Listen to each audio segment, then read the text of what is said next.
Hello दोस्तों, welcome to our channel. तो हम एंटर कर गए हैं थर्ड वीक में। ये हमारा टारगेट डे 7 है जो तीसरे हफ्ते से स्टार्ट हो रहा है। लेकिन उससे पहले बात करते हैं, थोड़ा सा आप लोग जो डिमोटिवेट हो रहे हैं उसको रिलेटेड बात करते हैं।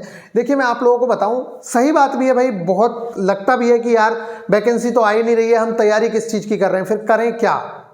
लेकिन अगर आप चीज़ों को सोचोगे तब आप लोगों को लगेगा कि यार आप लोगों के पास ऑप्शन भी क्या बचता है फिर। अच्छा, मैं आप लोगों को बताऊं, जब ये 1 लाख वैकेंसी आई, किसी ने नहीं सोचा था कि 64,000 के बाद दोबारा 1 लाख वैकेंसी आ जाएगी। किसी को पता भी नहीं था। इवन रेलवे ने ये जो वैकेंसी निकाली, लोगों के लिए हैरानी वाली बात थी कि कहां से दोबारा वैकेंसी आ गई। कोई चर्चा नहीं हो रही थी इस बारे में, क्योंकि कोई सोच भी नहीं रहा था कि भैया 2018 में तो अभी वैकेंसी निकली ही है, तो 2019 में कहां से वैकेंसी आ जाएगी। मतलब इस बारे में किसी ने नहीं सोचा था, और उनकी जायज भी थी, कोई स्टूडेंट मांग भी नहीं कर रहा था, क्योंकि अभी 2018 में वैकेंसी निकाली है तो कहां से निकाल दें। लेकिन फिर भी वैकेंसी आ गई। अब आप समझिए, जो वैकेंसी 5 सालों से नहीं आई है, 4 सालों से नहीं आई है, तो उस वैकेंसी के तो आने के पूरे चांसेस हैं ही। अब अगर उसके बावजूद भी आप डिमोटिवेट हो रहे हो तो वही, अब बताओ क्या क्या नहीं। आप ये बताइए, आपके पास ऑप्शन बचता क्या है। मैं तो ये कह रहा हूं, अगर आपके पास कोई बिजनेस है, आपके पास कोई जॉब है, आप उस चीज को ज्वाइन कर लीजिए, आप उस चीज को करिए। आप यहां पे सिर्फ 3 घंटे 4 घंटे दीजिए। आप 4 से 5 घंटे के अंदर, 3 घंटे के अंदर अपने दिन में इस टारगेट को कंप्लीट कर लोगे। ये चल रहा है बिल्कुल धीरे धीरे। कोई भी स्टूडेंट, चाहे वो जॉब करता है नहीं करता है, वो बड़ी ही आसानी से इस टारगेट को कंप्लीट कर सकता है। अगर आप कहते हैं तो मैं इन टारगेट्स को और कम कर दूंगा, क्योंकि टाइम है बहुत ज्यादा अपने पास। जब आप लोगों को दिखे, ये गवर्नमेंट की ओर से कोई अनाउंसमेंट हो जाए, उस टाइम से आप भी ज्यादा एक्टिव हो जाना, हम भी ज्यादा एक्टिव हो जाएंगे। अभी तो जैसे चीजें चल रही हैं हम एज इट इज लेके चल रहे हैं। लेकिन इस चीज को आप मान के चलिए कि अगर आपने पढ़ाई से नाता तोड़ दिया तब दिक्कत हो जाएगी। आप पढ़ना जारी रखिए, भले ही थोड़ा थोड़ा रखो, लेकिन उस चीज को कंटिन्यू रखो। अगर आपने पढ़ाई छोड़ दी फिर दिक्कत है। या आप बता दीजिए मुझे कि आप क्या चाह रहे हो। आप चाह रहे हो कि इस टाइम पे हम ठंडे होके बैठ जाएं और आप भी ठंडे होके बैठ जाओ। अगर आप ऐसा चाह रहे हो तो हम भी इस चीज को बंद कर देते हैं। आराम से जब नोटिफिकेशन आ जाएगा या कोई सुगबुगाहट दिखेगी, गवर्नमेंट की ओर से कोई अनाउंसमेंट हो जाएगा, तब हम भी एक्टिव होंगे, आप भी एक्टिव होंगे। तब तक आप भी इंजॉय करो, खूब नानी घर जाओ, मस्ती करो, गर्लफ्रेंड बॉयफ्रेंड बनाओ, मस्त रहो। और हम भी थोड़ा सा अपना इधर कामों में और ध्यान देते हैं। तब तक हम अपना और कंटेंट जोड़ लेते हैं, और चीजें बहुत अच्छे से लेक्चर वेक्चर रिकॉर्ड करके रख लेते हैं, बुक्स वुक्स पे काम कर लेते हैं। बताओ आप क्या चाहते हो। अगर आप ये चाहते हो तो हम इस चीज में भी रेडी हैं। जैसा आप कहोगे हम वैसे रेडी हैं, हमें कोई दिक्कत नहीं है। लेकिन मेरा खुद का अपना मानना यह है कि हमें इस चीज से बचना चाहिए कि भैया वैकेंसी नहीं आ रही है तो ना पढ़ें। ये हमारे लिए बहुत गलत चीज है। आपको थोड़ी थोड़ी पढ़ाई करते रहना चाहिए। मैं ये नहीं कह रहा कि आप इतना सारा पढ़ लो। आप अगर आप कहोगे टारगेट आधे कर दो, मैं आधे कर दूंगा, लेकिन आप कंटिन्यूटी के साथ पढ़ते रहो। अगर आप कंटिन्यूसली नहीं पढ़ोगे फिर दिक्कत हो जाएगी। वैकेंसी आनी ही है, इसका डिले हो जाए वो ठीक है, लेकिन वैकेंसी आएगी, इस चीज का तो श्योर ही है। अगर आपको लग रहा है कि नहीं आएगी, देन आप पढ़ाई छोड़ सकते हो, आप अपना जो मन करे वो कर सकते हो। ये सब कुछ आपके ऊपर डिपेंड करता है, ठीक है। लेकिन भाई हम हो या कोई हो, देखिए हमारे टाइम में भी राज्यसभा में, पता नहीं लोकसभा में, उस टाइम पे एक आ गया था कि भाई अभी बजट में आया था शायद वो, कि अभी ऐसा कुछ नहीं है, मतलब हमारी प्लानिंग है 2021-22 तक हम ऐसे ही रखेंगे, मतलब रेलवे में सारी चीजें ऐसे ही रहेंगी। लेकिन उसके बावजूद भी फिर वैकेंसी आ गई थी 2018 में। तो ये सारी चीजें आप देख लो। अभी चुनाव में भी थोड़ी उथल फुथल हुई है, तो आप निश्चित तौर से मान के चलिए कि आपके बेनिफिट के लिए कुछ ना कुछ अच्छा होने वाला है, और वैकेंसी की खुशखबरी आप लोगों को देखने को मिल जाएगी। इसलिए आप पढ़ाई को जारी रखें, मेरा मानना तो ये रहेगा। बाकी आप जैसा कहो, मैं तो आप लोगों को सौंप रहा हूं, जैसा आप कहोगे मैं वैसा स्टार्ट कर दूंगा। बात रही बैच का कि भैया बैच आपकी वैलिडिटी बढ़ा देंगे, कोई दिक्कत नहीं है। आप कहिए कि भैया 2 महीने आप स्टॉप करिए, हम 2 महीने स्टॉप करेंगे, आपकी वैलिडिटी बढ़ा देंगे। आप कहिए तो सही, जैसा आप कहेंगे हम तो वैसे रेडी हैं, कोई दिक्कत नहीं है। चलिए अब बात करते हैं हम लोग आपके टारगेट्स की। लेकिन भैया अगर आप धीरे धीरे तैयारी करते रहोगे तो बहुत फायदा हो जाएगा। ये रहे आप लोगों के टारगेट्स, ठीक है भैया, कि कौन से टारगेट्स हैं। लो, ये आप लोगों का रहा टारगेट डे 7, ठीक है। यहां पे हम लोग आ गए हैं, तो देखिए कुछ चीजें हमारी पुरानी वाली रह गई थी, तो उन चीजों को हम दोबारा से करना स्टार्ट कर रहे हैं। स्टैटिक जीके में अगर मैं बात करूं तो आप लोगों का जो इंपॉर्टेंट बुक्स वाला पार्ट था इसको हम आज बिल्कुल पूरी तरीके से खत्म कर देंगे। पहले जो इसमें चीजें थी वो थोड़ी सी रह गई थी, हाफ पार्ट ये कंप्लीट हो गया था, हाफ रह गया था, तो इस वाले पार्ट को हम आज खत्म कर देंगे। ठीक है गाइज, तो ये रहा आप लोगों का, इस चीज को आप कंप्लीट करेंगे इंपॉर्टेंट बुक्स वाले पार्ट को। ये न्यू बुक्स हैं, फिर इसके बाद ओल्ड वाली बुक्स भी आप लोगों को कंप्लीट करनी है। देखिए आप ये मत समझिए कि सिलेबस बहुत कम है, पढ़ने वाले के लिए सिलेबस की कमी नहीं है, बहुत छोटी छोटी चीज़ें भी आती हैं और उन चीज़ों को अगर आप तैयार करके रखोगे तो उस टाइम पे आप लोगों को बहुत आसान हो जाएगा। उस टाइम पे सब लोग निकाल देंगे, तो जब आएगा ना नोटिफिकेशन और पता चला कि मार्च में नोटिफिकेशन आया, जून में पेपर है, सब लोग और 1 महीना तो फॉर्म भरने में निकल जाएगा, तुम डिसाइड करते रहना। फिर पता क्या होगा, सब क्रैश कोर्स निकाल देंगे और क्रैश कोर्स का फायदा सिर्फ वो बच्चे उठा पाते हैं जिनकी फाउंडेशन तैयार होती है। अगर आपकी फाउंडेशन तैयार नहीं है, आप क्रैश कोर्स का फायदा नहीं उठा पाएंगे। इस चीज को लिख लीजिए, चाहे किसी का भी क्रैश कोर्स हो, मैं कह रहा हूं कितना भी बड़ा धुरंधर है ना, वो आपको नहीं करवा सकता है, क्योंकि वो करा देगा आपको होगा ही नहीं। क्योंकि भाई एक बात बताओ, उसके पास तो लेक्चर रिकॉर्ड है, वो आप लोगों के भर देगा कि लो पढ़ लो। कहां से पढ़ लोगे, आपके दिमाग में फंस जाएगा वो। अगर आप स्कूल में पढ़ते हुए आए हो ना, साल दर साल 12 साल लगाएं, वो 12 साल का कंटेंट आप 1 साल में भी कर सकते हो। तो इसका मतलब ये नहीं कि अपने बच्चे को पढ़ाना छोड़ दो, आप 1 साल में पढ़ाने की, 1 साल में घुसेगा नहीं ना उसके दिमाग में 12 साल की चीजें, जबकि उसके 12 साल में जो चीजें घुसी हैं धीरे धीरे धीरे धीरे वो आज तक नहीं भूला है। इसलिए चीजों को टाइम चाहिए होता है। आप उन चीजों को अगर टाइम नहीं देंगे, आप सोचेंगे लास्ट टाइम पे करूंगा, तो लास्ट टाइम वाली चीजें लास्ट टाइम के लिए ही रहती हैं फिर। ठीक है, लास्ट टाइम पे रिविजन होते हैं, ना कि पढ़ाई होती है। इस चीज को आप याद रखिए। स्टैटिक जीके में आप लोगों की जो इंपॉर्टेंट बुक्स बची हैं उनको हम करेंगे। शेष राजवंशों के शासक, देखिए जो पहले शासक दे दिए गए थे, जो मैंने पेज दिया है उस पेज में क्या है, जो जैसे ये पेज है तो उसे मैंने 4 भागों में बांटा हुआ है इस तरीके से। तो ये वाला सबसे मोस्ट इंपॉर्टेंट है, ये वाली चीज। इसके अलावा यहाँ पे मैंने कुछ इंपॉर्टेंट लिखे हुए हैं, इन दोनों को तो आप लोगों को याद करना है। इन वालों को आपका मन करे तो याद करना, नहीं तो लिख जरूर लेना, धीरे धीरे वो सब याद हो जाएंगे, उसमें कोई बड़ी बात नहीं है, उसमें आप लोगों को इतना सब कुछ करने की जरूरत नहीं पड़ेगी। ठीक है गाइज, इसके अलावा अगर मैं बात करूं आप लोगों की, तो नेक्स्ट है एक टॉपिक, ये मैं आप लोगों को वीडियो दूंगा, भारत के प्रमुख नदी डैम। यहां से एक क्वेश्चन पूछा जाता है कि कौन सा, अभी तो नदियों से बहुत सारे क्वेश्चन टीसीएस ने पूछे ग्रुप डी के अंदर भी, तो यहां से एक क्वेश्चन पूछा जाता है कि कौन सा डैम किस नदी पे है। ठीक है, और अभी नदियों से रिलेटेड बहुत सारे क्वेश्चन पूछे गए थे ग्रुप डी के अंदर, अगर आप देखोगे तो। ठीक है, तो आप लोगों को डैम करने रहेंगे, इसका आप लोगों को लेक्चर मिल जाएगा, बिल्कुल भी घबराने की जरूरत नहीं है। जो आप लोगों का ग्रुप है स्टूडेंट्स का एप्लीकेशन वाले, उन्हें सारी चीजें दी जा रही हैं, इसमें कुछ भी नहीं है। और मैंने आप लोगों के लिए डिस्कशन ग्रुप बनाया, अगर कोई भी प्रॉब्लम आ रही है आप उसमें बताइए, आपको वो चीज बिल्कुल जरूर से जरूर मिलेगी। ऐसा नहीं है, थोड़ा सा डिले हो सकता है लेकिन मिलेगी जरूर। नेक्स्ट, अगर देखो मैंने बहुत कम टारगेट दिया है, कुछ भी टारगेट नहीं है इसमें। शेष राजवंशों के शासक दे दिए हैं। अरे हफ्ते में यार 3 दिन टारगेट कंप्लीट नहीं कर सकते तो बताओ क्या करोगे यार, हैं?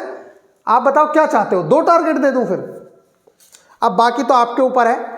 वैसे मैंने अपने हिसाब से खुद ये रखा है कि बच्चा अपनी जॉब के साथ भी इन चीजों को कर सकता है। बात आती है साइंस की, तो साइंस में जो ग्रेविटेशन वाला चैप्टर है, इसका लेक्चर मैं प्रोवाइड कराऊंगा आप लोगों को, वो चीज आप करेंगे, उससे आपका एनसीईआरटी का बेस तैयार हो जाएगा। उसके अलावा जो एक्स्ट्रा क्वेश्चंस होंगे उसका सेकंड लेक्चर मिलेगा। फिलहाल आज के लिए आपको ये हाफ चैप्टर कंप्लीट करना है, गुरुत्वाकर्षण का हाफ, एनसीईआरटी क्लास 9th का चैप्टर नंबर 10, इस चीज को याद रखना।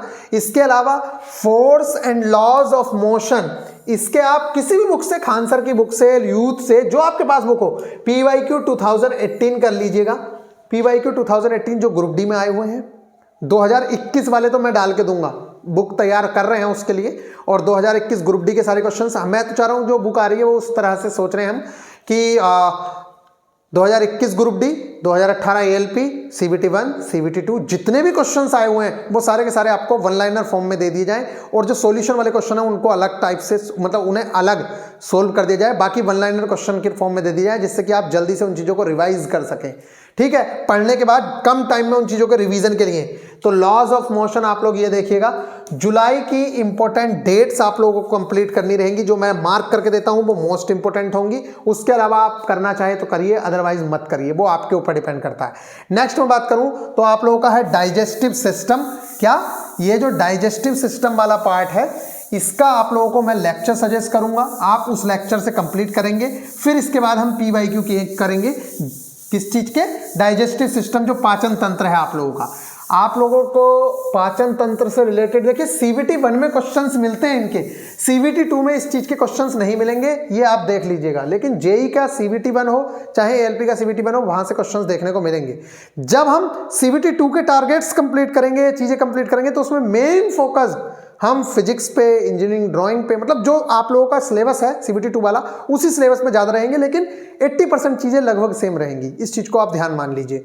बस ये है, वहाँ पे जो साइंस वाला पोर्शन है उसमें बेसिक साइंस एंड इंजीनियरिंग है, इसलिए उसमें बायो ज़्यादा ऐड नहीं है और ना ही केमिस्ट्री ऐड है, सिर्फ फिजिक्स का ही रोल आया वहाँ, ठीक है। और फिजिक्स में भी कुछ अदर चीज़ों का जो इंजीनियरिंग से रिलेटेड चीज़ें हैं, जैसे लीवर से रिलेटेड चीज़ें हैं, ठीक है। लीवर से रिलेटेड बहुत डेप्थ में क्वेश्चंस आते हैं, कैपिलरी से रिलेटेड आते हैं, सरफेस टेंशन से रिलेटेड आते हैं, तो उस तरह के क्वेश्चंस आप लोगों को देखने को मिलेंगे। इसके अलावा मैं बात करूं तो डाइजेस्टिव सिस्टम हो गया। 5 प्रमुख वैज्ञानिक आप लोगों को करने हैं। देखिए ये जो एक एक नंबर के क्वेश्चन है ना, ये आप लोगों के बहुत फायदा करते हैं। होता क्या है, क्वेश्चन चाहे मैचिंग में आए चाहे कैसे भी आए, ये वाले क्वेश्चंस बच्चे क्या है, अगर एक चीज़ आपसे नहीं आती है और आपने क्वेश्चन छोड़ने की कोशिश की या आपका क्वेश्चन छूट गया, फिर आप समझिए कि नंबर चाहे बड़ा क्वेश्चन हो चाहे छोटा क्वेश्चन हो, नंबर तो बराबर ही देके जाता है। तो अगर आपने ये छोटी छोटी चीज़ें कर ली तो आपको जो छिटपुट नंबर है ना, वो वाले नंबर मिल जाएंगे। तो अगर आपसे बड़ा क्वेश्चन गलत हो भी गया तब भी कोई दिक्कत नहीं होगी आप लोगों को, ठीक है गाइज। तो ये हो गया आप लोगों का 5 प्रमुख वैज्ञानिक, ठीक है। इसके नीचे हम लोग बात करते हैं आप लोगों की, इसको हटाते हैं और हम चलते हैं। अच्छा, ये अभी मार्क में ले रखा है, इसको आगे बढ़ते हैं। यहाँ पे आ जाते हैं मैथ्स में। थोड़ा सा रात हो रही है गाइज, इसलिए गाड़ियाँ आप लोगों को घूमती दिख रही होंगी। अब यहाँ देखिए ज़रा मैथ्स में आप लोगों को अभी नंबर सिस्टम हमने कंप्लीट किया है। नंबर सिस्टम के अंदर सिंप्लीफिकेशन वाला पार्ट रह जाता है, उसको भी कराएंगे। अभी आप नंबर सिस्टम में आपने बाकी चीज़ें कर ली हैं, वर्गमूल, घनमूल, घरणी, करणी, जो स्क्वायर रूट्स से रिलेटेड चीज़ें आती थी वो सारी चीज़ें कर चुके हैं। नंबर सिस्टम का काफ़ी हद तक पार्ट हो चुका है। बी बोर्ड मास हम आगे कराएंगे। अभी आपको करना है टाइम एंड वर्क। देखिए कुछ चीज़ें हैं जो बुक पे काम चल रहा है, मैं आप लोगों को बताऊं, वो बुक भी काफ़ी ज़्यादा बेस्ट कराने की कोशिश है। जो देखिए बुक छोटी सी बुक आएगी, रिवीजन वर्क बुक टाइप, उसके अंदर होगा ये कि आप लोगों के हर टाइप का क्वेश्चन, थ्योरी पे बहुत ज़्यादा ध्यान है क्योंकि बच्चे की थ्योरी कंप्लीट हो गई तो काम हो जाएगा। थ्योरी और हर टाइप का एग्जाम्पल प्लस एक करीब 40 से 50 क्वेश्चन का सेट उसके अंदर दिया जाएगा जो ALP CBT 1 2018 में आए हैं। फिर उसके बाद 2021 का 50 क्वेश्चन का उसी चैप्टर से सेट, 50 क्वेश्चन का हो 40 क्वेश्चन का हो जो भी हो, उसी चैप्टर से, मतलब नंबर सिस्टम की बात कर रहे हैं तो नंबर सिस्टम से। फिर उसके बाद RPF में जो क्वेश्चंस आए हैं, इस तरीके से आप लोगों को एक चैप्टर से सारी चीजें, चाहे वो ALP की हो चाहे वो JEE की हो, सारे जितने भी क्वेश्चंस आए हुए हैं उन एग्जांपल्स के बाद अगर आप उतना भी कर लेंगे, उससे ज्यादा आप लोगों को करने की जरूरत नहीं है। ना आपको प्रीवियस ईयर के लिए कहीं जाने की जरूरत पड़ेगी, ना कुछ करने की जरूरत पड़ेगी, वो अपने आप में कंप्लीट होगा। उसी से आप रिविजन कर सकते हो, नोट्स भी आपके वही हो जाएंगे। फिर बस आप उस बुक को उठाओ और सारी चीजें पढ़ लो, बस हो गया आपका काम। उतना ही आप लोगों को करना रहेगा, ठीक है गाइज। तो ये आप लोगों का हो गया है, टाइम एंड वर्क हो गया।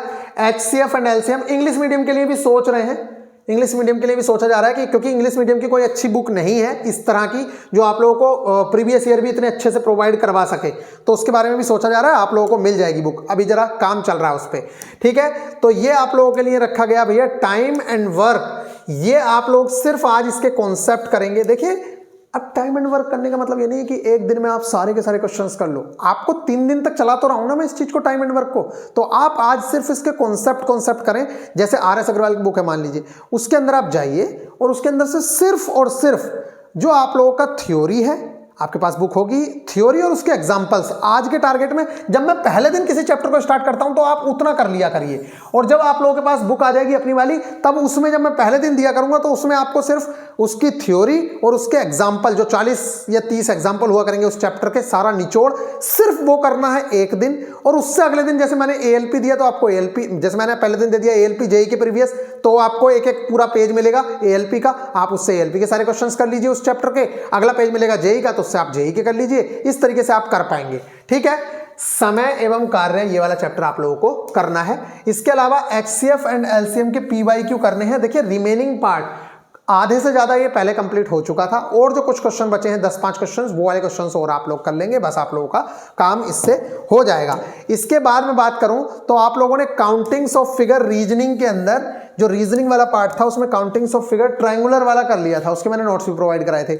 अभी आप लोगों को स्क्वायर ठीक है, और रेक्टेंगल वाला पार्ट कंप्लीट करना है कि स्क्वायर कैसे फाइंड करते हैं या कैसे ज्ञात किए जाते हैं। वीडियोस आप किसी की भी हेल्प ले लिया करो यार, इतने यूट्यूब पे इतने अच्छे अच्छे टीचर्स हैं। देखिए आप लोगों की जो रेगुलरिटी है ना, बस वो मेंटेन होनी चाहिए। अगर आप डेली रेगुलरिटी के साथ मेंटेन करते चलेंगे इन चीज़ों को तो आप लोगों को कोई दिक्कत नहीं आएगी। और डेली आप टेस्ट लगाइए, टेस्ट में अगर आप कोताही बरतेंगे ना तो फिर कुछ नहीं हो सकता, क्योंकि आप एक साथ लगाने की कोशिश करेंगे कोई फायदा नहीं है। और एक चीज़ और याद रखिए, जो टेस्ट आप देते रहते हैं उन टेस्टों को आप बार बार देते रहिए। मैं बार बार बोल रहा हूं, अगर आप उन टेस्टों को बार बार देते रहेंगे तो आपकी चीजें रट जाएंगी। आप अगर खाली बैठे हैं आप कुछ नहीं कर सकते, टारगेट डे 1 का टेस्ट दे दीजिए, रिवीजन करने के बाद हो गया काम। ठीक है, इस तरीके से स्क्वायर एंड रेक्टेंगल करने हैं, ये आप लोगों का कंप्लीट होता है। तो गाइज ये हो गया आप लोगों का जो टारगेट से रिलेटेड चीज़ें हैं। और बस मेरा मानना तो भाई मैं आप लोगों से अभी भी कह रहा हूँ, आप लोग प्लीज़ मुझे भी बता दो, क्योंकि मैं इस भरोसे ना रहूँ। वैसे तो रेस्पॉन्स कोई इतना तगड़ा है नहीं, लेकिन फिर भी जैसा भी रिस्पॉन्स है, मैं अगर आपके साथ लगा हुआ हूँ तो सिर्फ इसलिए लगा हुआ हूँ कि भैया कुछ बच्चों के सिलेक्शन पा लें, अच्छा रहेगा, आप लोगों का बेस बन जाएगा तो आप तैयारी करते रहेंगे। नहीं तो ग्रुप डी की तरह लास्ट टाइम पर बच्चे कहेंगे अरे भैया 4 दिन और मिल जाते, 4 दिन और मिल जाते। समझ आ रही है, लड़कों का 3-3 साल में तैयारी नहीं हो पाती है, आप समझ रहे हो कि 6 महीने में आप धुरंधर हो जाओगे। कम से कम तैयारी करते चलिए, धीरे धीरे बहुत कुछ हो जाएगा। मिलेंगे नेक्स्ट वीडियो में, ख्याल रखिएगा, टेक केयर।